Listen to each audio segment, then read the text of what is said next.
I'm about to tell you exactly what Jerry Jones should do with Micah Parsons, which is use the system in place against Micah Parsons to put him back in his place. Let me explain. But before I do, of course, what does Jerry Jones' history tell you?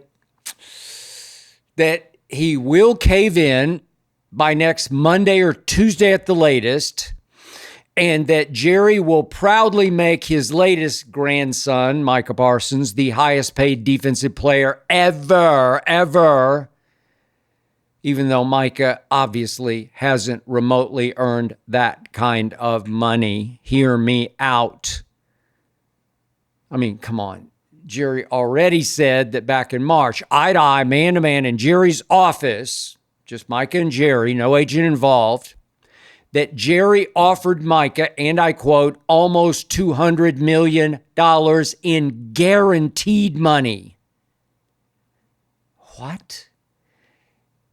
If that's true, and trust me, Jerry doesn't fabricate or equivocate when it comes to money, then Jerry Jones already offered Micah Parsons around $70 million more guaranteed dollars than any defensive player currently makes and obviously has ever made. Myles Garrett leads the way right now on defense with $124 million guaranteed, while Jerry's talking about already having offered Micah nearly $200 million guaranteed. Let that compute if you can. It boggles my mind.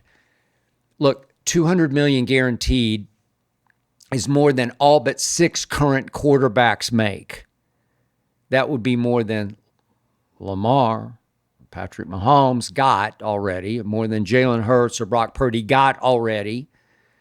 I mean, $200 million is just silly money for Micah Parsons, and yet Jerry says Micah wouldn't shake hands on the deal because he wanted his agent to negotiate, and here we stand. Stand off. So, I was talking the other day with my guy, Jay Gruden. That's John Gruden's brother, of course. I know them both pretty well. But Jay, you'll remember, was head coach in Washington for 6 years. Jay really knows his football. And Jay's very simple, to the point about Micah in talking to me was, and I'll quote Jay on this, if he's the best player on your defense, and your defense ranked 30th against the run last year, then there's no way you can make him the highest paid defensive player ever. It's just as simple as that, period, end of story. Precisely my point from the start. The Cowboys did rank 30th of 32 teams against the run last football season. Do you remember those early season games? When the Cowboys at home at Jerry World got run off the field by a bad team in New Orleans. That was the first one. And then right after that, by a good team in Baltimore. Saints ran for 190 yards at Jerry World. That's about 5 per carry. The Ravens ran for 274. That's about 6.5 yards per try. The Ravens especially just kept running and running and running at 11, as I used to say from heaven, at 11 at Micah. He's just not a physical football player like a Myles Garrett or TJ Watt or Nick Bosa.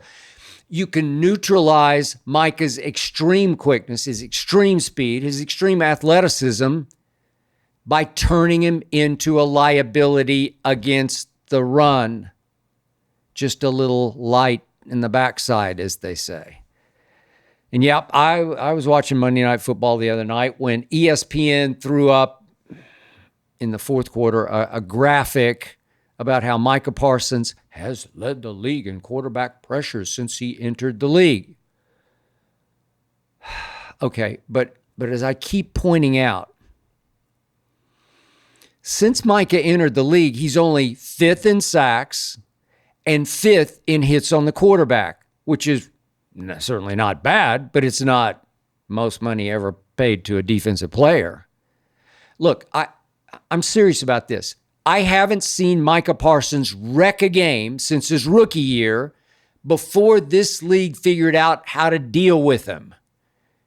And before his slim frame started getting worn down and worn out over the last 6 or 7 games of seasons, and his sack totals faded down the stretch, especially in 22 and 23.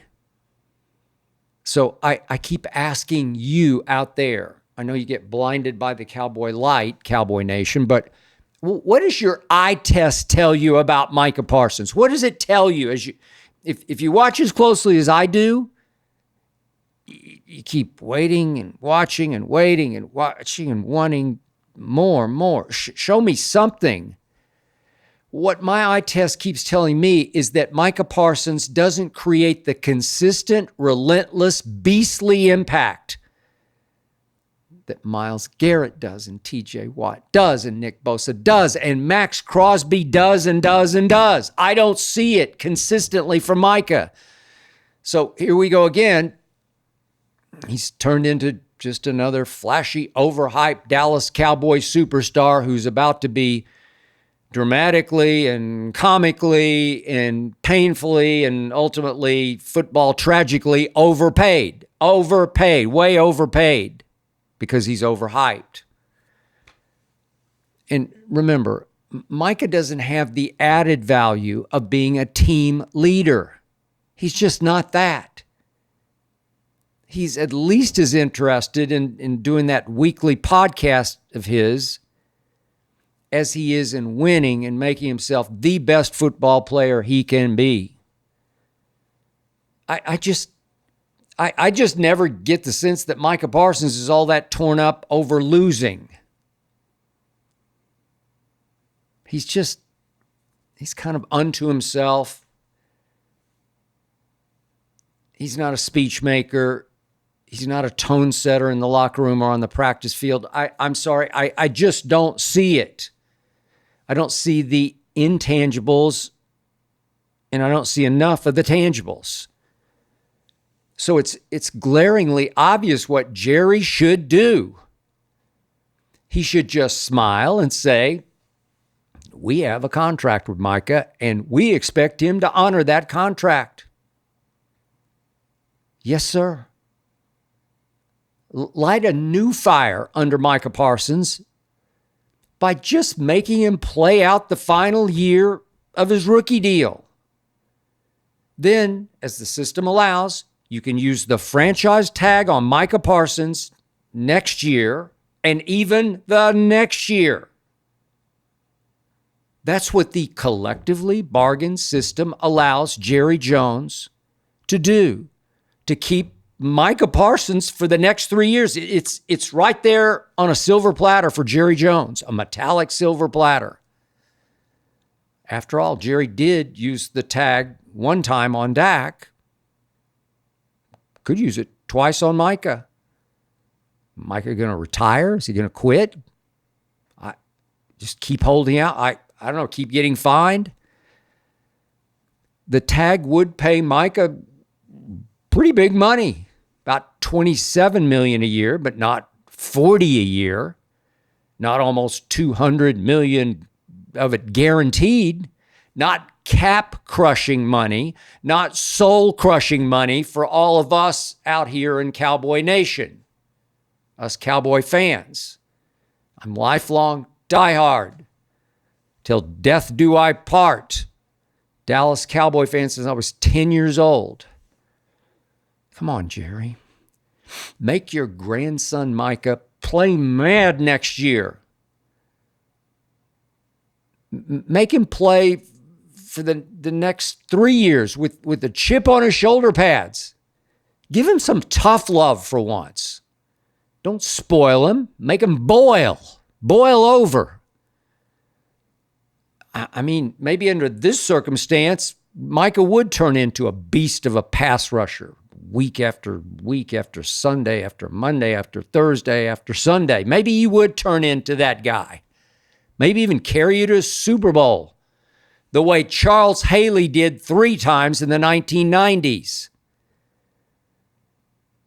The obvious way, the the glaringly obvious way to go here is just to make Micah Parsons play by the collectively bargained rules. Just by the rules for the next 3 years. It's right there. That's the obvious way out of this. Why not Jerry? Please tell me you're thinking about this, Jerry. Please tell me you're close to doing this, Jerry.